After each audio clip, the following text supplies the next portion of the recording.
గత 2 నెలల నుంచి నేను రోజు చాలామందిని ఫిర్యాదుదారులని కలవడం జరుగుతుంది.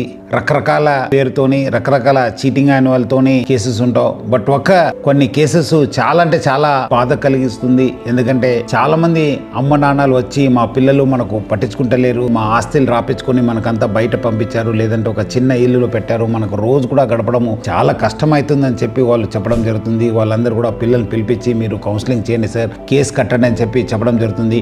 మా వంతు మనం కూడా కృషి చేయడం జరుగుతుంది, పిల్లలు పిలవడం జరుగుతుంది. లేదంటే కొంతమంది వచ్చి మనకు ఏదో ఒక మంచి వృద్ధాశ్రమంలో పెట్టండి సార్, మీరు ఒక రెఫరెన్స్తోని మనకు అక్కడ చేరించండి అని చెప్పి కూడా చెప్పడము చాలా అంటే చాలా బాధ కలిగింది.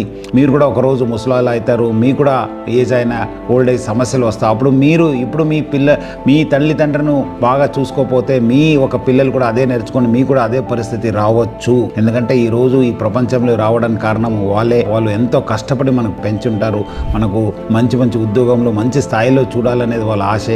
మనము ఆ స్థాయి చేరిన తర్వాత వాళ్ళని మర్చిపోవడం అనేది చాలా అంటే చాలా మంచి పద్ధతి కాదు, చాలా ఒక హీనమైన చర్య. సో ప్రజలందరూ కూడా కోరుతున్నాను, మీరందరూ కూడా మీ తల్లిదండ్రులను జాగ్రత్తగా చూసుకోండి. అలాంటి కేసు ఉన్నప్పుడు డెఫినెట్లీ మనం కూడా స్ట్రింజెంట్ యాక్షన్ తీసుకుంటాను. వాళ్ళ పిల్లలపైన వాళ్ళకి సంబంధించిన వాళ్ళు ఎక్కడ పని చేస్తాను వాళ్ళు కూడా దృష్టికి తీసుకెళ్ళడానికి ప్రయత్నం చేస్తాను. ఎందుకంటే మళ్ళీ వాళ్ళు కూడా తెలియాలి చట్టం తన పని చేయాల్సి వస్తుంది. సో ప్రజలను కూడా అవకాశాన్ని కల్పించొద్దు.